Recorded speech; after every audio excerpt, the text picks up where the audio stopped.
The hot summer sun beat down on Silver Creek like a blacksmith's hammer on steel as Sophia Zimmer stepped off the stage coach, her heart as heavy as the trunk she carried.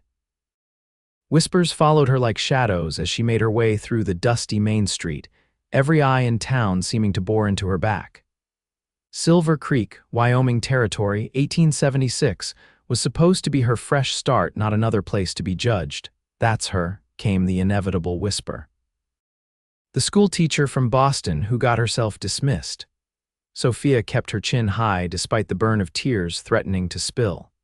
22 years old and already marked by scandal, a woman who dared speak against a powerful man, only to be cast out and labeled a troublemaker. She had come west hoping distance would dilute the rumors, but gossip traveled faster than any stagecoach. The boarding house loomed ahead, a 2-story clapboard building with peeling white paint. It wasn't much, but it would have to be home now. As she approached the steps, her trunk slipped from her grasp, crashing onto the wooden sidewalk and spilling her modest belongings across the dirt. "Need a hand, miss?" The voice was deep, with a slight drawl that spoke of years under the western sun. Sophia looked up to see a man dismounting from a chestnut mare. He was tall and broad-shouldered, with sun-bronzed skin and eyes the color of the Wyoming sky. A dusty black Stetson sat atop dark hair that curled slightly at the collar of his worn denim shirt. "I can manage," Sophia said stiffly, hastily gathering her scattered possessions. The last thing she needed was to be indebted to a stranger. "Never doubted it," he replied with a hint of amusement. He knelt anyway, helping her gather the books that had spilled from her trunk.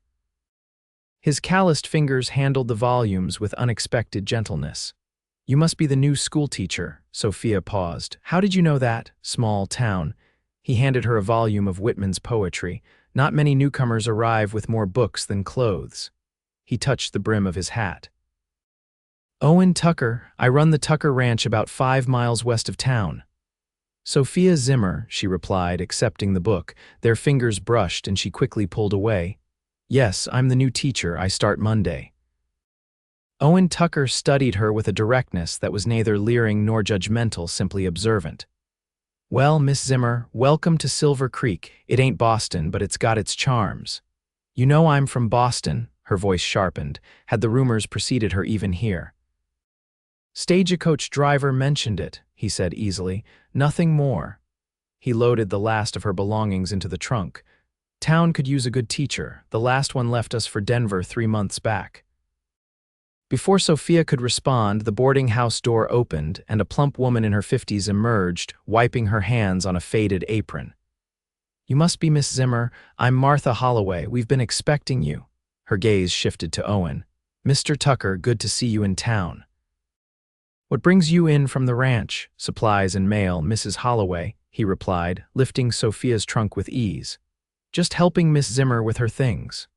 "Always the gentleman," Mrs. Holloway said with a smile that suggested she thought Owen Tucker was anything but. "Come along, dear. I'll show you to your room."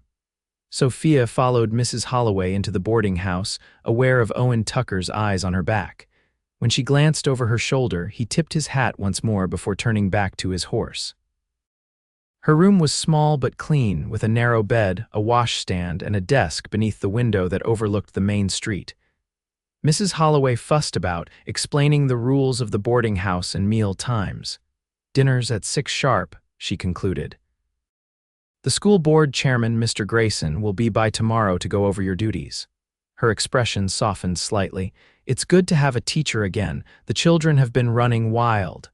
"Thank you, Mrs. Holloway. I look forward to meeting them." When the landlady left, Sophia sank onto the bed, exhaustion washing over her. She pulled a creased letter from her pocket, the offer of employment that had seemed like salvation back in Boston. After the scandal, no school in the East would hire her. When the opportunity in Wyoming Territory had come, she'd seized it despite the warnings about frontier life. What choice did she have? Her reputation was in tatters, her family embarrassed by her rebellious behavior. She had challenged the wrong man, the school superintendent, who had made improper advances toward her. When she rejected him, he'd turned the tables, claiming she had acted inappropriately toward him. No one had believed her over the respected community leader. "They said I brought shame to the school," she whispered to the empty room. "To my family."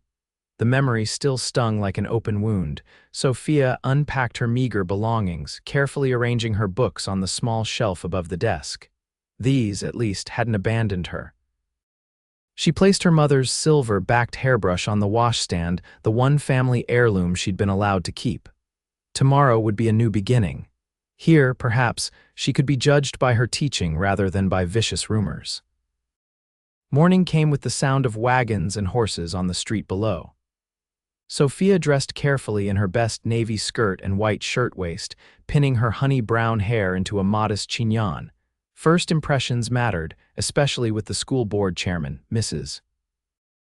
Holloway served a breakfast of biscuits and gravy, eyeing Sophia with curiosity. "Mr. Grayson will be here at 10, she said, pouring coffee.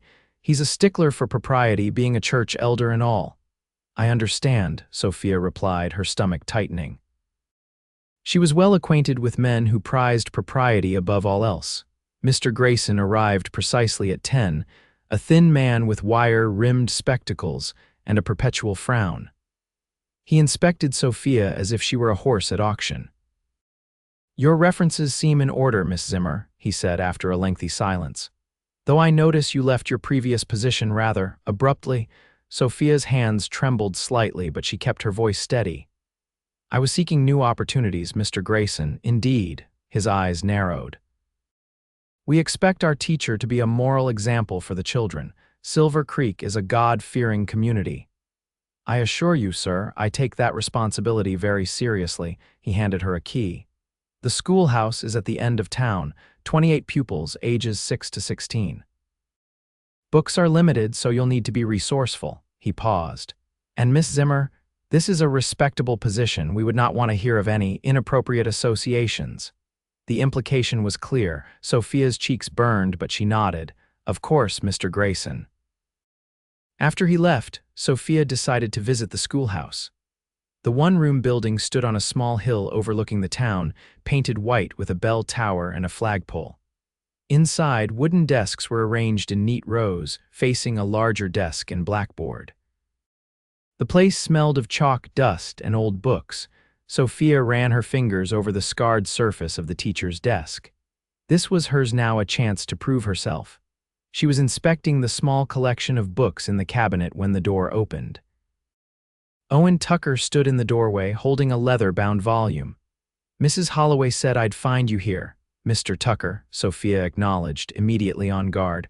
"What brings you to the schoolhouse?" He stepped inside, the floorboards creaking under his boots. "Thought you might need this." He held out the book, a new copy of McGuffey's Reader. "Found it in the general store. Proprietor said it was ordered for the school months ago, but never picked up." Sophia accepted the book, surprised by the gesture. "Thank you, that's very thoughtful, just being neighborly." He glanced around the schoolhouse. "Place needs work. Roof leaks over there." He pointed to a water stain on the ceiling. "And that window sticks something fierce." "Are you offering to fix it, Mr. Tucker?" A smile played at the corners of his mouth. "Might be. Got some time before roundup season." Sophia wasn't sure what to make of this cowboy with his direct gaze and unexpected kindness. Men in her experience wanted something in return for their favors. "Why would you help me?" she asked bluntly. "Education matters," he said simply. "My ma was a teacher before she married my pa. Besides," he added, "ain't right for children to learn in a building that might collapse around their ears." Before Sophia could respond, the door opened again and a young woman with copper hair rushed in. "Oh. I'm sorry, I didn't realize." She stopped short, looking between Sophia and Owen. "Miss Clark," Owen greeted her. "Meet Miss Zimmer, our new school teacher." "Rebecca Clark," the woman said, extending her hand. "I'm the Reverend's daughter. Father asked me to bring you these." She held out a stack of papers, the enrollment list and some notes from the previous teacher. "Thank you," Sophia said, relieved by the interruption. "That's very helpful." Rebecca glanced at Owen with obvious interest. "Will you be at the social on Saturday, Mr. Tucker?" "Father's organizing it to welcome Miss Zimmer to town." "Hadn't heard about it," Owen replied, "but I reckon I might stop by." Rebecca turned back to Sophia. Everyone's looking forward to meeting you. It'll be at the church hall after supper." Her tone was friendly, but something in her eyes made Sophia wary. "Well, I should go. Father's expecting me." After she left, an awkward silence fell between Sophia and Owen. He cleared his throat. "I'll let you get settled. If you need help with the repairs, just send word to the ranch. Anyone in town can point you the right way." "Mr. Tucker," Sophia called as he reached the door. "Why did Miss Clark look at me that way?" He hesitated. "Rebecca's father is close with Mr. Grayson, and Mr. Grayson, well, he likes to know everyone's business." He met her eyes directly. "Did you leave something behind in Boston, Miss Zimmer? Something that might follow you?" Sophia's heart pounded. "We all have pasts, Mr. Tucker." "That we do," he agreed softly. "But out here, folks sometimes get a second chance to write their own story." He touched his hat. "See you at the social, Miss Zimmer." After he left, Sophia sank into the teacher's chair, clutching the McGuffey's reader to her chest. How much did they know? How long before Silver Creek, too, turned against her? The social on Saturday was held in the church hall, a whitewashed room decorated with paper streamers and wildflowers. Nearly everyone in town attended, curious about the new schoolteacher from back east. Sophia wore her best dress, a modest blue cotton with lace at the collar, and prepared herself for scrutiny. Reverend Clark, a stern-faced man with thinning hair, introduced her to the townsfolk with strained politeness. "Miss Zimmer comes highly recommended," he announced, though his tone suggested doubt. "We're fortunate to have found a qualified teacher so quickly." Sophia smiled and shook hands, trying to memorize names and faces. The mothers eyed her critically, while the fathers were either gruffly polite or overtly appreciative of her appearance. The children, at least, seemed genuinely curious. "Will you teach us about dinosaur bones, Miss Zimmer?" asked a freckle-faced boy of about 10. "Pa says they're the devil's trickery, but I read in a book they're real creatures that lived long ago." "Tommy Wilkins," his mother scolded, "don't bother Miss Zimmer with such nonsense." "It's no bother," Sophia assured her. "I believe in encouraging curiosity." She bent to the boy's level. "We'll learn about many things, Tommy. Science tells us about dinosaur fossils, but we'll also learn why some people view them differently." Mrs. Wilkins pursed her lips. "Science is all well and good, but we expect our children to be taught proper values." "Of course," Sophia said, recognizing the warning. Already she was being tested. As the evening progressed, Sophia became aware of whispered conversations and sidelong glances. A group of women huddled near the punch bowl, occasionally looking her way. She caught fragments Boston and inappropriate and scandal. Her stomach sank. Somehow they knew, or suspected. Owen Tucker arrived later, cleaned up but still unmistakably a rancher in his pressed shirt and polished boots. He nodded to various townsfolk but made his way directly to Sophia. "Evening, Miss Zimmer," he said. Surviving the welcome committee, despite her anxiety, Sophia found herself smiling. "Barely, I've never been the subject of such intense interest." "Small towns," he said with a shrug, "not much entertainment besides gossip." He lowered his voice. "Don't let Grayson and his bunch intimidate you. Most folks here just want their kids educated proper." "And what about you, Mr. Tucker? Do you have children in need of education?" A shadow crossed his face. "No, madam, never married." He glanced across the room. "Though seems Rebecca Clark wishes to change that."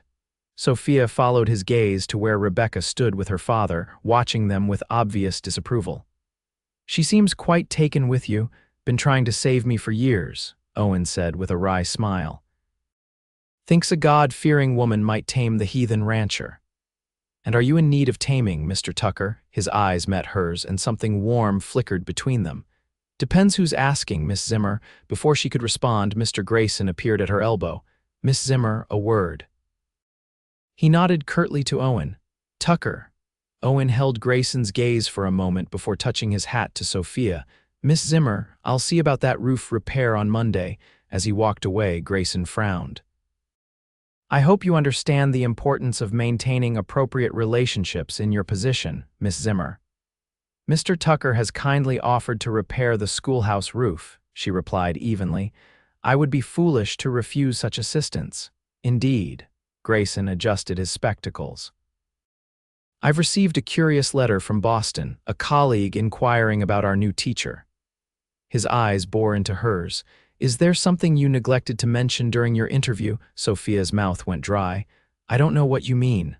No, Grayson's voice dropped. Perhaps we should discuss this after Sunday services. My office, 2 o'clock.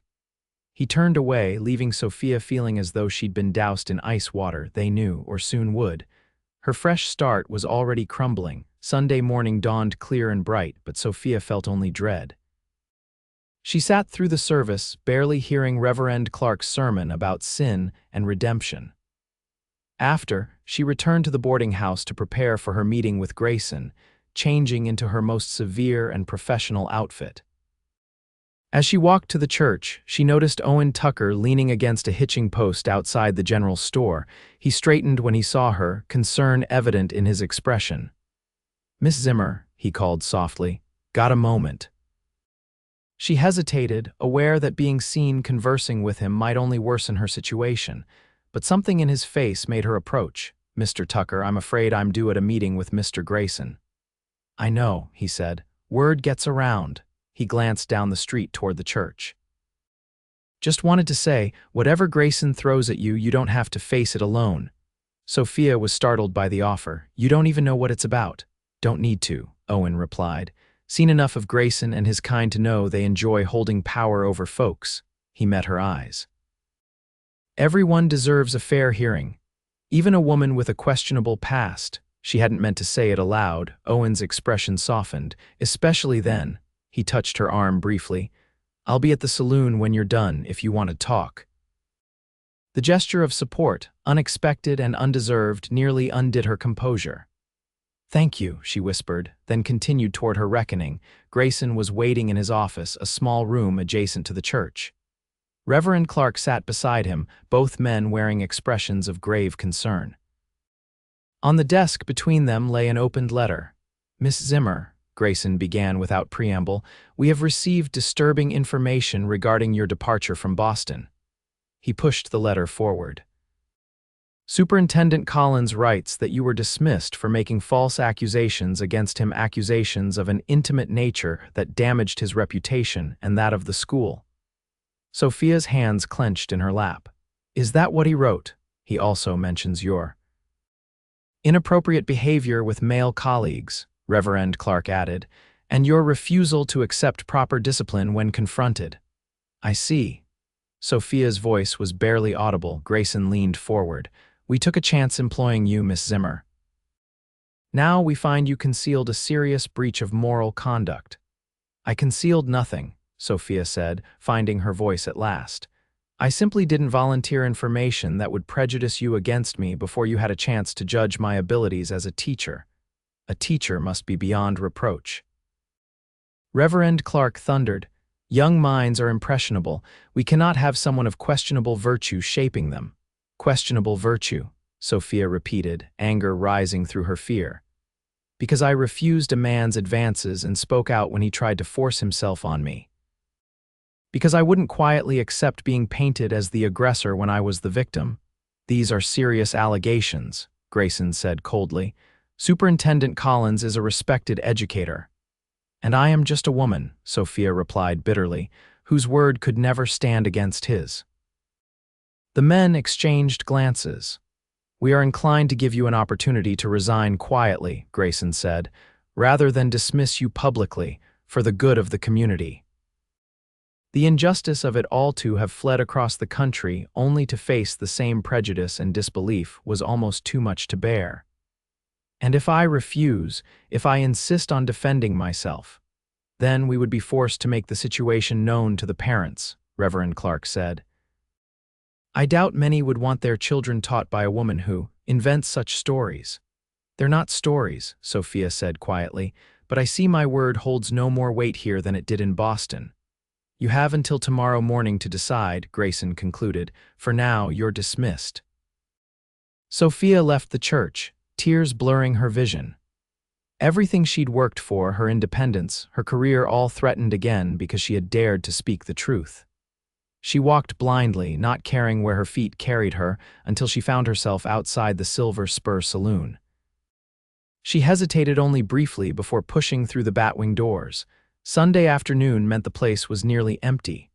Owen Tucker sat alone at a corner table, nursing a whiskey. He looked up, surprise registering on his face when he saw her. "Miss Zimmer," he said, rising quickly.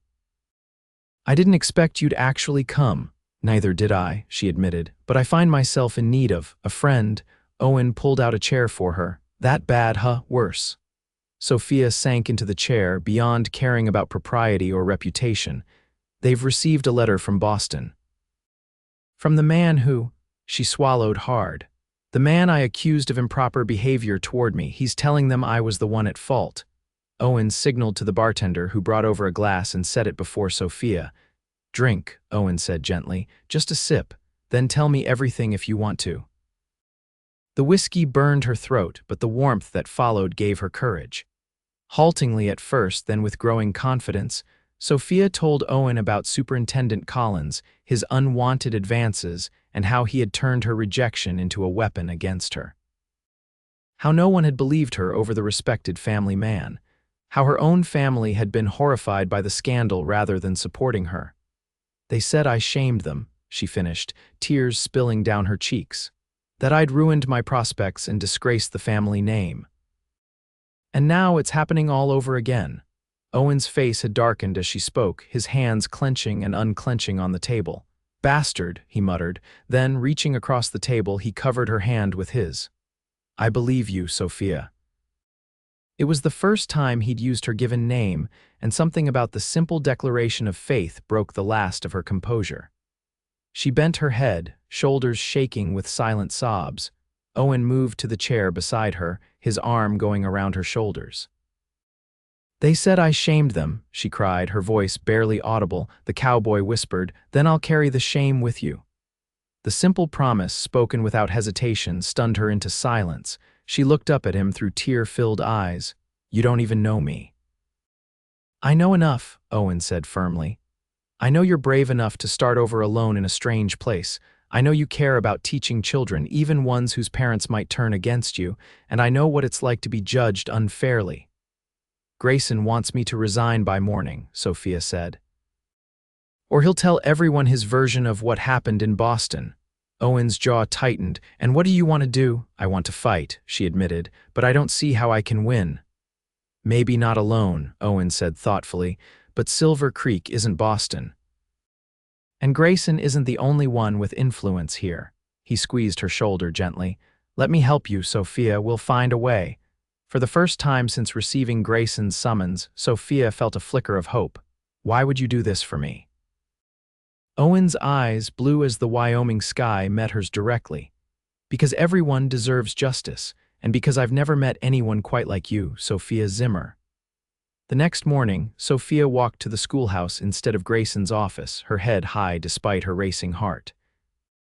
She had spent the previous evening with Owen, planning their strategy. It was risky, she might still lose everything, but she refused to slink away in shame for a second time. She unlocked the schoolhouse and began preparing for the day's lessons, arranging books and writing the day's assignments on the blackboard as if this were any normal Monday. At 8 o'clock, she rang the school bell, its clear tone echoing across town. One by one, children began to arrive, some looking confused, others curious. Tommy Wilkins was first, grinning as he bounded up the steps. "Morning, Miss Zimmer. Pa said you might not be teaching us anymore, but I told him that was nonsense." Sophia smiled despite her anxiety. "Good morning, Tommy. Take your seat, please." By 8:30, most of her students had arrived along with several parents who lingered outside, whispering amongst themselves. Sophia pretended not to notice, leading the children in their morning recitation. At 9 o'clock precisely, the door burst open.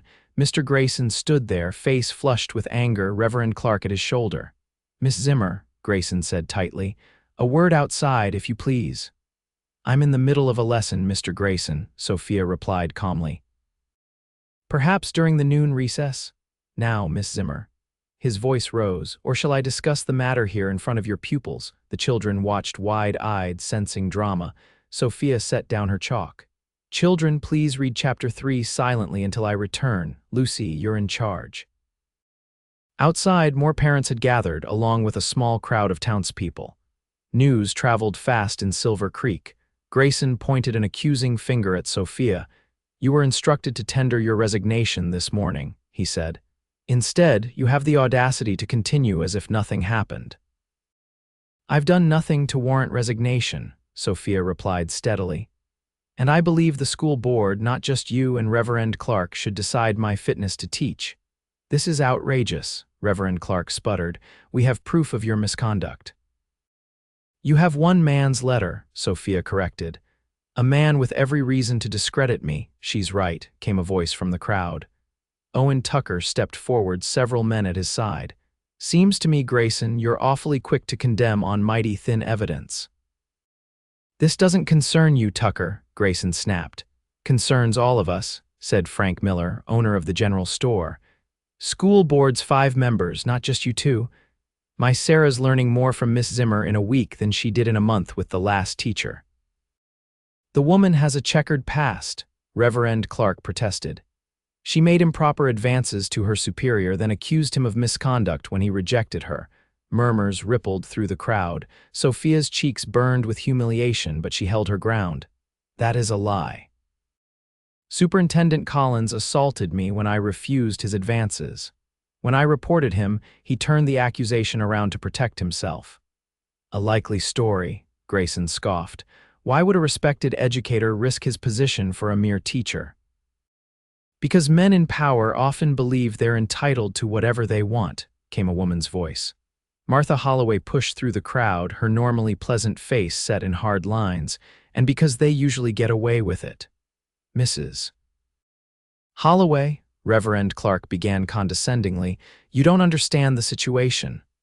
"Oh, I understand perfectly," the boarding house keeper retorted. "You're ready to ruin a young woman's reputation and career on the word of a man you've never even met." She turned to the gathering. "How many of you women have faced unwanted attention from men who should know better? How many stayed silent because speaking up would only get you blamed?" Several women in the crowd exchanged glances, some nodding slightly. "This is absurd," Grayson blustered. "We're talking about a specific accusation of misconduct. And I'm talking about justice," Owen said firmly. He pulled a telegram from his pocket. "I wired a friend in Boston yesterday, man who owns the biggest cattle operation in Massachusetts. Asked him to make some inquiries about Superintendent Collins." He unfolded the paper. "Seems Miss Zimmer isn't the first teacher to leave that school under similar circumstances, 3 others in the past 5 years." A shocked murmur went through the crowd. Grayson snatched the telegram, reading it with growing disbelief. "This proves nothing," he insisted, but his voice lacked conviction. "Proves we ought to hear Miss Zimmer out proper," said Jacob Foster, the blacksmith who served on the school board.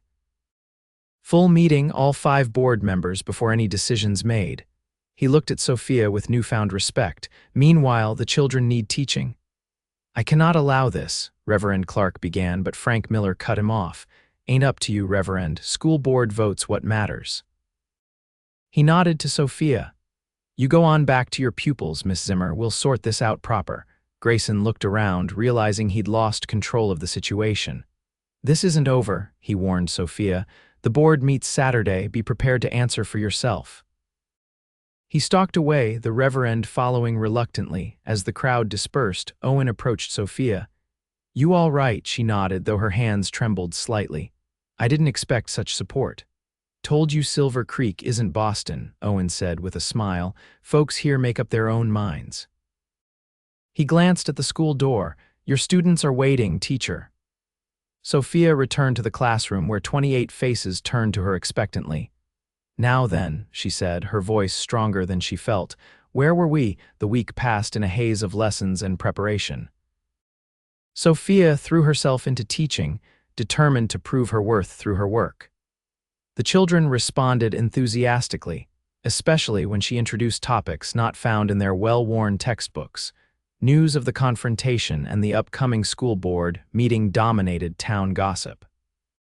Sophia found herself receiving shy smiles from women who had previously been cool toward her, and respectful nods from men who had once looked through her. Owen visited the schoolhouse daily, ostensibly to work on the roof, but clearly providing moral support as well. They fell into an easy rhythm, taking lunch together on the schoolhouse steps while he told her stories about ranching life that made her laugh despite her anxiety. "My father wanted me to become a lawyer," Owen confessed one day, "sent me back east to school and everything. I lasted 2 years before I knew I'd suffocate if I didn't get back to open country." "He must have been disappointed," Sophia said, understanding all too well the weight of parental expectations. "Furious," Owen agreed, "didn't speak to me for 3 years. Then the cattle disease hit, nearly wiped out the herd. I rode day and night saving what we could, mortgaged everything to start over." His eyes grew distant. "Pa died knowing I'd saved his legacy, but we never did fully reconcile."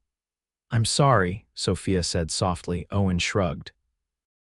"It taught me something important, though. Life's too short to live it for somebody else's approval." He looked at her intently. "That's why I admire what you're doing, Sophia, standing up for yourself no matter the cost." "The cost has been high," she admitted. "I sometimes wonder if it's worth it." "Truth is always worth it," Owen said firmly, "and you're not alone this time." As Saturday approached, Sophia prepared her defense. She wrote out her account of what had happened in Boston, detailing Colin's escalating behavior and the aftermath of her complaint. Martha Holloway helped her draft it, offering surprisingly shrewd advice on how to present her case. "Men like Grayson think women are either saints or sinners, with nothing in between," the older woman said. "Show them you're neither, just a human being who deserves justice." The night before the meeting, Sophia could barely sleep. She paced her small room, rehearsing arguments and counter-arguments until the first light of dawn crept through her window. When she finally dressed and descended for breakfast, she found Owen waiting in the boarding house parlor. "Thought you might want company walking to the meeting," he said, rising as she entered. "I would," Sophia admitted, touched by the gesture, "though it might not help my case to arrive with you." Owen smiled ruefully. "Probably not. But I reckon your reputation can't get much worse in Grayson's eyes." He offered his arm. "Besides, I aim to speak at the meeting as a concerned citizen." They walked to the town hall together, Sophia drawing strength from his steady presence. The building was already crowded when they arrived. It seemed half the town had turned out for the proceedings. The school board sat at a table at the front of the room. Grayson at the center, flanked by Reverend Clark, Frank Miller, Jacob Foster, and Alina Penrose, the postmistress. Sophia took her seat before them, acutely aware of the whispers and stares around her. Grayson called the meeting to order, his tone solemn. "We are gathered to consider the continued employment of Miss Sophia Zimmer as teacher of Silver Creek School, in light of information regarding her previous position in Boston." For the next hour, Grayson and Reverend Clark presented their case against her, reading excerpts from Colin's letter and expressing concern about her moral influence on the children. Sophia sat straight-backed, enduring the public airing of the humiliating accusations without flinching. When it was her turn to speak, she rose steadily. "Mr. Grayson, members of the board, citizens of Silver Creek," she began, "I came here seeking a fresh start, but it seems the past follows us all." She told her story simply and directly, without embellishment or self-pity, describing Colin's behavior, her rejection of him, and the devastating aftermath. "I understand your concern for the children," she concluded. "It's a concern I share. But I ask you to consider, what lesson do we teach them if we punish those who speak the truth? What do we tell the girls in my classroom if we show them that a man's word will always outweigh a woman's experience?" A murmur went through the crowd. Alina Penrose leaned forward. "Miss Zimmer, do you have any evidence to support your version of events?" "Only the evidence of my character and my work," Sophia replied honestly. "And the telegram Mr. Tucker obtained suggesting mine was not an isolated incident." Owen stepped forward then. "If I may address the board." At Grayson's reluctant nod, he continued. "I've received a second telegram from Boston." He held up a paper. "3 former teachers from Colin's school have provided sworn statements supporting Miss Zimmer's account. They experienced similar treatment but were too afraid to come forward at the time." Gasps and whispers filled the room. Grayson snatched the telegram, reading it with growing dismay. Furthermore, Owen continued, I've collected statements from the parents of 15 students at our school, all attesting to Miss Zimmer's excellent teaching and positive influence. He placed a stack of papers on the table. Seems to me actions speak louder than accusations. Frank Miller picked up the statements, leafing through them with interest. Tommy Wilkins says Miss Zimmer is the best teacher he's ever had, he read aloud.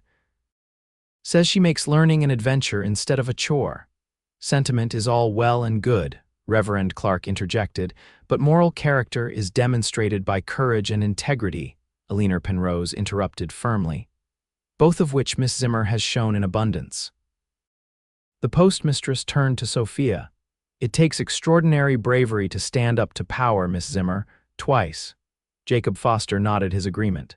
Seems to me we're mighty fortunate to have a teacher willing to face down injustice. That's a lesson worth teaching our young ones. Grayson looked around the room, sensing the tide turning against him.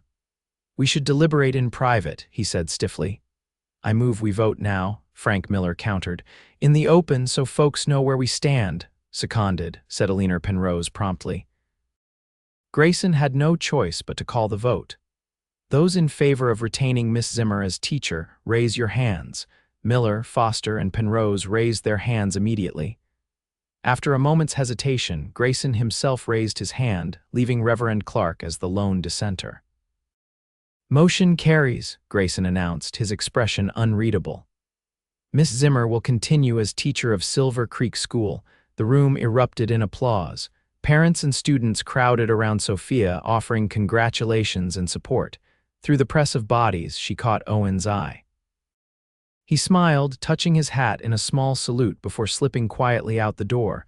Sophia found him later at the creek that gave the town its name, skipping stones across the water in the golden afternoon light. He turned at her approach, his face lighting up. Congratulations, teacher, he said. Told you we'd find a way. We did, Sophia agreed, stopping beside him. I never properly thanked you, Owen, for believing me, for standing with me. Anyone would have done the same. No, she said softly. They wouldn't, most didn't. She took a deep breath. Why did you? Owen picked up another stone, turning it over in his calloused hands. When I was a boy, my mother had a student, a girl about 16. One day she came to our house in tears. The banker's son had forced himself on her. His jaw tightened at the memory. When she told her parents, they accused her of leading him on. My mother was the only one who believed her. He skipped the stone, watching it bounce 5 times before sinking. Ma stood by that girl when the whole town turned against her, lost her teaching position for it. But she always said it was worth it, because that girl knew someone believed in her. Sophia's throat tightened with emotion. Your mother sounds like an extraordinary woman. She was, Owen agreed. Taught me to judge people by their actions, not by what others say about them. He turned to face her fully. From the moment you arrived in Silver Creek, head high despite the whispers, I knew you were someone worth knowing, Sophia Zimmer. Even with my shameful past, she asked, only half joking. Owen's hand found hers, warm and steady. Then I'll carry the shame with you, he repeated, for as long as you'll let me. The simple declaration, spoken with such quiet certainty, melted something in Sophia's heart. She had come to Wyoming seeking escape and found instead a man who offered partnership, who saw her strength rather than her vulnerability, her truth rather than the lies told about her. That might be a very long time, Mr. Tucker, she warned, but her voice was soft with possibility. I'm counting on it, Miss Zimmer, he replied, and when he bent to kiss her, Sophia felt as though a heavy burden had finally been lifted from her shoulders. In the months that followed, Sophia's position in Silver Creek grew more secure. Her innovative teaching methods won over even the most skeptical parents, and when her students scored highest in the county examinations, Reverend Clark himself grudgingly acknowledged her competence. Owen courted her properly, with buggy rides on Sunday afternoons and dinner at the boarding house under Mrs. Holloway's watchful eye. Their growing attachment was the subject of much good-natured gossip, especially when Owen began appearing at school functions. clearly more interested in the teacher than in the educational proceedings. "You're ruining my professional reputation," Sophia teased him after he brought her wildflowers in front of her entire class. "Seems to me your reputation's never been better," Owen replied with a grin. "Besides, everyone knows I'm the one who got the better end of this bargain." It was true. Even Grayson had come around, particularly after Owen donated generously to the school building fund. By Christmas, when Owen formally asked Sophia to marry him under the decorated pine tree in the town square, the entire community turned out to congratulate them. "Are you sure?" Sophia asked him privately after accepting his mother's simple gold ring. "Marriage to me won't be easy. There will always be people who believe the worst."